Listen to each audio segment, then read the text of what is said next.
Kongresi Başkanı Dolkun İsa, Çarşamba günü Cenevre'deki BMYK'nın 54. oturumu sırasında genel bir tartışmada konuşmaya başladığı sırada Çinliler tarafından 2 kez engellenmeye çalışıldı. Çinli bir diplomat konuşmasını yarıda kesti ve kürsünün itiraz etmesini istedi. Çinli diplomat İsa'nın sözde STK'nın temsilcisi olmadığını söyledi. Ancak Birleşmiş Milletler İnsan Hakları Konseyi Başkan Yardımcısı Asım Ahmet, Uygur aktivistlerin açıklamasını tamamlamasına izin verdi.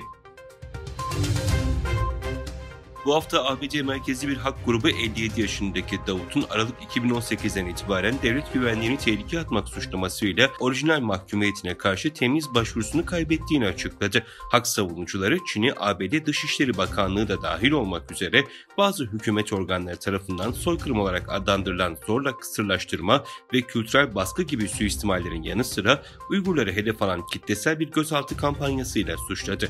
Dışişleri Bakanlığı Sözcüsü Miller bir açıklamasında Profesör Rahile Davut'un gizli mahkeme işlemlerinin ardından Çin Halk Cumhuriyeti hükümeti tarafından bildirilen ömür boyu hapis cezasını kınıyoruz dedi.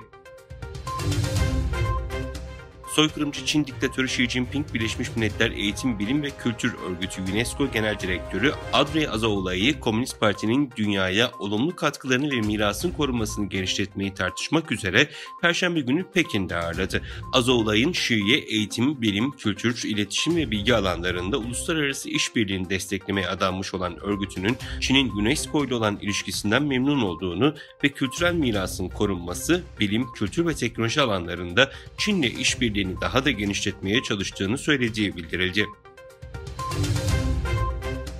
Çin rejimi son 7 yıldır milyonlarca Doğu Türkistanlıyı esir kamplarına ve hapishanelere kapattı. Çin bir yandan başta İslam dünyası olmak üzere yabancı ülkelerden diplomat ve devşirdiği basın mensuplarını seferber ederek bölgede her şey güllük gülistanlık olduğu imajı yaratmaya çalışıyorken, diğer yandan Xi Jinping'in kokuşmuş Çince komünizm çizgisini aşmayan devlet yetkililerini ve kurumları Doğu Türkistan'a davet ederek göz boyamacılıkla sistematik soykırım suçunu örtbas etmeye çalışıyor.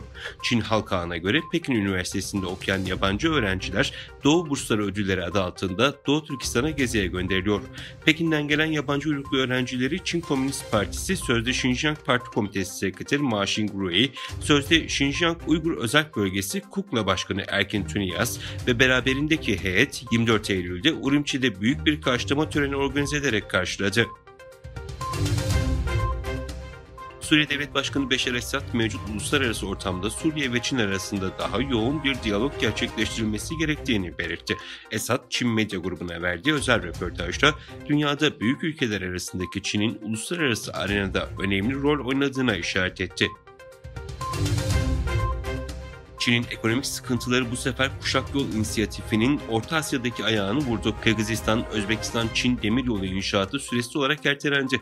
30 Eylül 2023 tarihinde düzenlenen İpek Yolu briefinginde konuşan Trans-Avrasya Ulaştırma Uluslararası Koordinasyon Konseyi Genel Sekreteri yaptığı açıklamada Çin inşaatına bu yılın sonbaharında başlaması gereken Kırgızistan-Özbekistan-Çin demiryolu hattını süresiz olarak erteledi dedi.